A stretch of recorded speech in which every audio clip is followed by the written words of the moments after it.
The world is quite a large place. It includes 123 billion acres, and of these, 37 billion are land. If it were to be divided equally among the world's population, it would mean each person would get more than 4 acres. Unfortunately, as we all know, this is not quite how the world works. Instead, while many have a small plot of their own, others own the territory of entire nations. Let's find out who owns the biggest chunks of the earth. In this episode of the Infographics Show, who owns the most land in the world? Number 10 is Emir Sheikh Sabah Al-Ahmad Al-Jabar Al-Sabah of Kuwait, whose land covers 4.4 million of the 7 million acres in Kuwait. The American government owns some of the area that isn't his and has used it to build a large base. The state of Kuwait is bordered by Iraq and Saudi Arabia, and its coastline meets the Persian Gulf. Its inland territory is dry, harsh desert, but at its shore sits the Kuwait Bay. Kuwait is the 5th largest producer of oil and is therefore quite a wealthy country. 98% of its income comes from oil, and the industry is a source of employment for 96% of its working population. It is so well off that citizens pay no taxes while receiving free healthcare and education.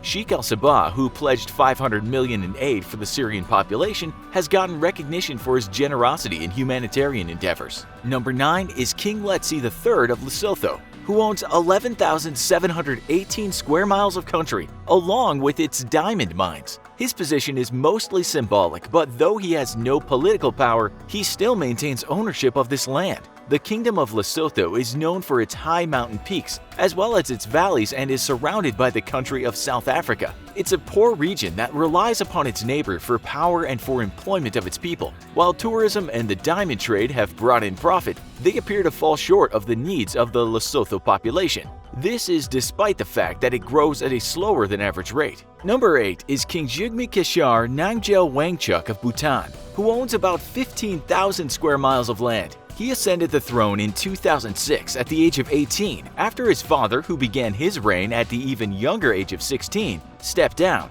Bhutan is a small area wedged between its much larger India and China neighbors. It remains a natural and idyllic location due to strict limitations on tourism. In fact, it requires all who enter the country to pay $250 per day. That is not the only thing that sets this region apart. Laws mandate that at least 60% of its land must retain covered in forest. In fact, it set the Guinness World Record in 2015 by planting the most trees ever in the span of an hour. Some claim that King Namgyel's nation is one of the world's most poor. However, it doesn't measure its wealth as other nations do. Bhutan believes the gross domestic product, or GDP, puts too much emphasis on materialistic forms of wealth. It focuses on a gross national happiness measurement that calculates the level of its residents' well-being instead. Interestingly, when its measurements of subjective happiness among its populations went up from 2010 to 2015, so did its household income. Its national income per capita peaked by 2015 as well.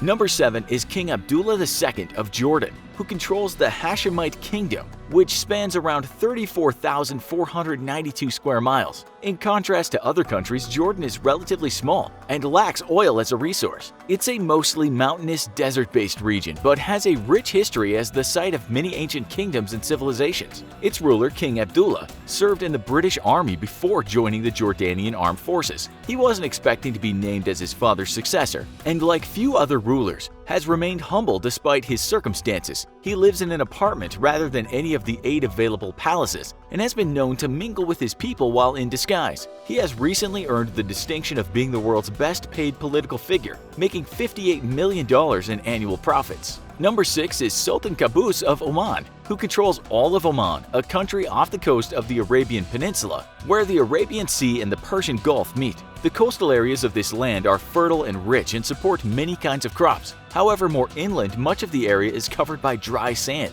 and receives little rainfall. Sultan Qaboos gained this kingdom and rose to power after overthrowing his own father, who despite the area's wealth failed to bring the country to prosperity. In his stead, Qaboos has improved the country's infrastructure, modernized its government, and joined forces with the Arab League and United Nations. Sultan Qaboos's net worth is due to the value of gas and oil from his lands, and have earned him around $700 million.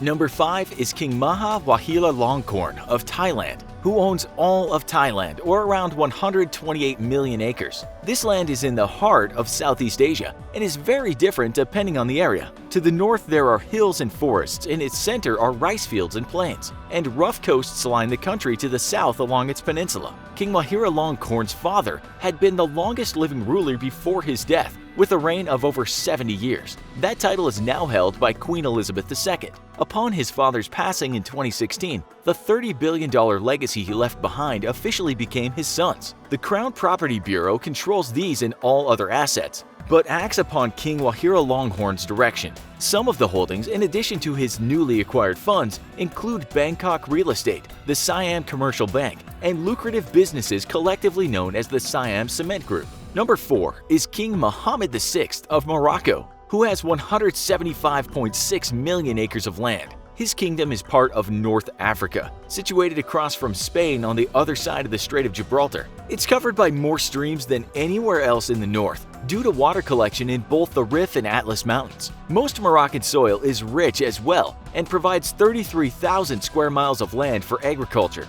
In addition to the wealth of his land, King Mohammed VI also owns 35% of the Société Nationale d'Investissement, or SNI company, that he inherited from his father before him. SNI has shares in banks, Attijara Wafa, mining companies, sugar producers, and dairy firms, and boasts a believed value of over $10 million. The profits these investments have given him earned him first place on Forbes' list of the 5 richest African kings. Number 3 is Pope Francis, who owns 187 million acres. This includes 177 million in embassies around the globe and 110 acres of what comprise Vatican City. However, while he has assumed a position that provides him with power, he often forsakes the luxuries that have traditionally come with it. For example, he made headlines for staying in a 2-room apartment instead of the Vatican's Apostolic Palace. The Vatican's worth is estimated to be between $10 and $15 billion.